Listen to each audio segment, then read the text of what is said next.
પોતે ભઠ્ઠીમાં વર્ષો પહેલા કામ કરતા નાનપણમાં, ત્યારે એ ભઠ્ઠીમાં દાજી ગયેલા છે. એટલે માના 2 પગ અને આ હાથ છે ને, આ હાથ ઈ પણ 2 તકલીફ વાળા છે, દાજી ગયેલા છે.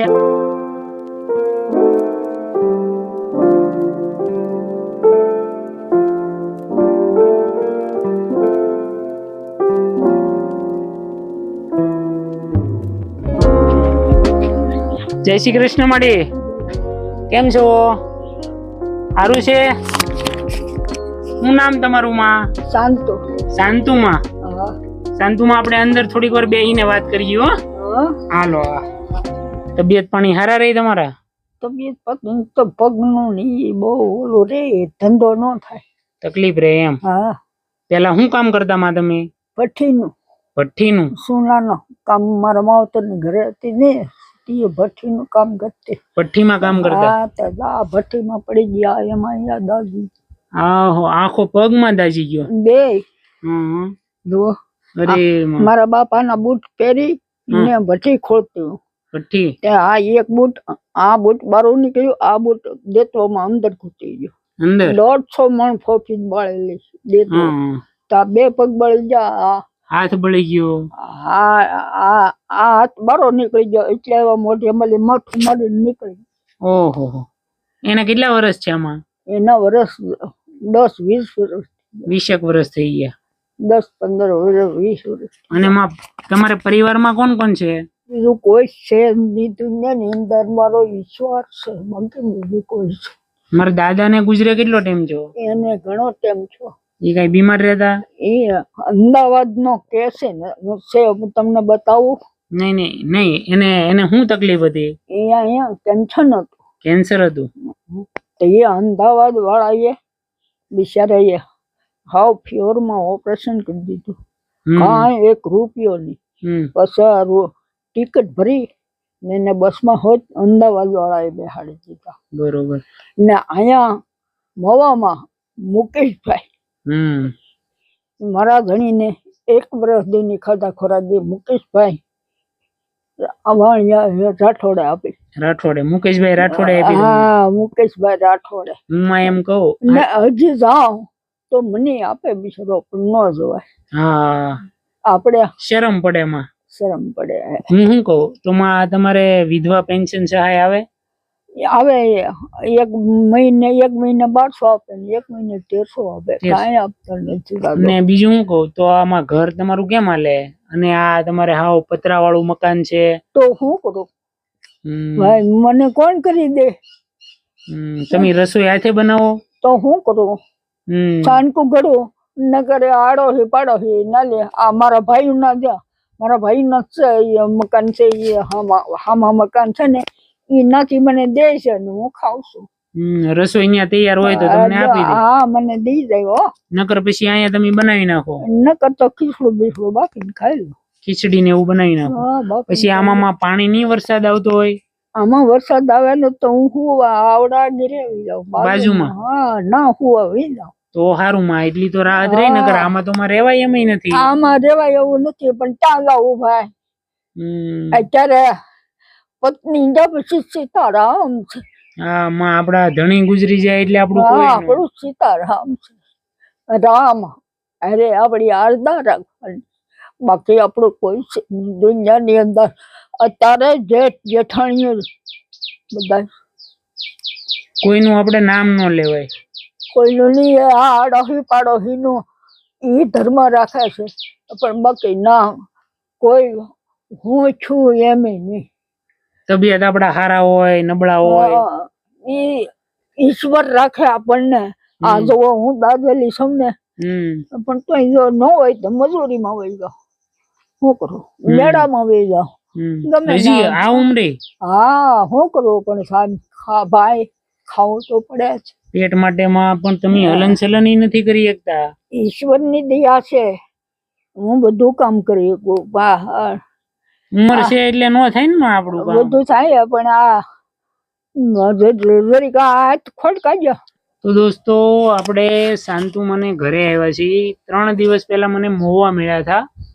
એટલે મેં માને રસ્તા ઉપર બેઠા ને માની ઘરની પરિસ્થિતિ પૂછ્યું. મેં કીધું તમારી માં ઘરે હાલત કેવી છે, પરિવારમાં કોણ કોણ છે, તમે મારું મકાન ખાલી જોઈ જાઓ એટલે કે તમને લાગશે કે આ મારી કેવી પરિસ્થિતિ છે.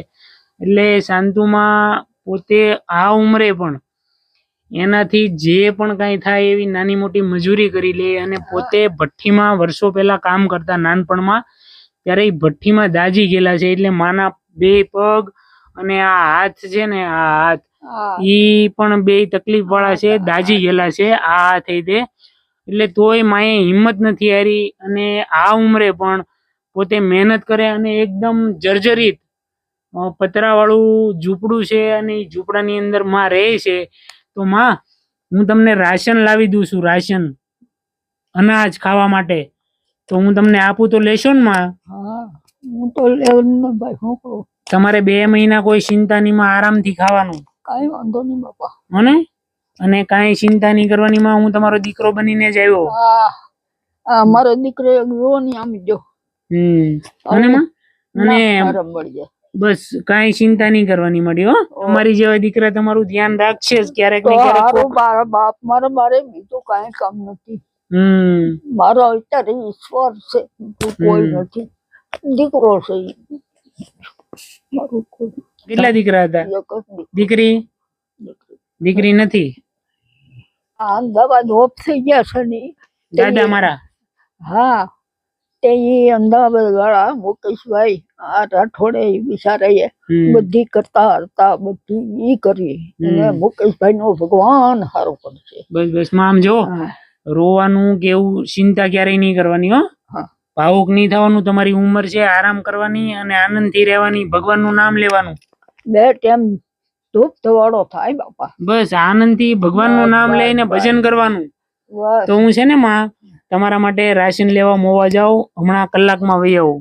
કાંઈ વાંધો નહીં બાપા. બસ દોસ્તો, મહુવાના ઉમણીયાવદર ગામે અત્યારે અમે છીએ અને માની માટે હું રાશન લેવા જાઉં છું. તો દોસ્તો વિડીયોની અંદર કન્ટિન્યુ બન્યા રહેજો.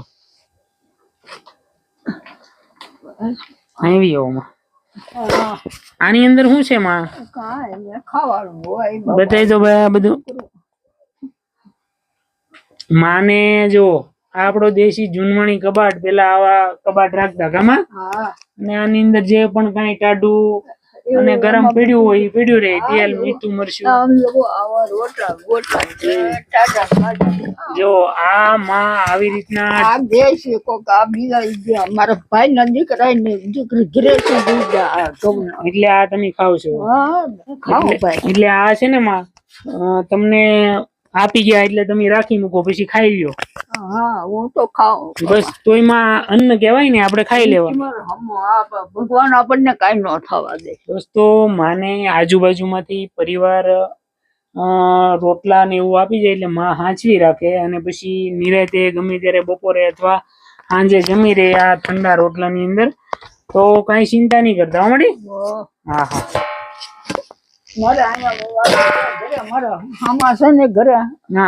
મારા ભત્રીજાના ઘર છે, ઈ બજારા મને આપી જાય, મને બધું દી જાય છે બાપા. ના ના કઈ વાંધો નહીં મળી. હાલો હું હમણાં આવું ને. કઈ વાંધો નહીં બાપા. તો દોસ્તો આપણે શાંતુમા માટે રાશન લાવ્યા છીએ અને શાંતુમાને રાશન આપીએ છીએ. તો માં જો રાશન લાવ્યો, અંદર મૂકી દઉં હો. ઊભા થાવ, તમે ઊભા થાવ મળી. બસ આ તમારથી ઉચકા હે. હાલો અંદર માં, હાલો અંદર હાલો.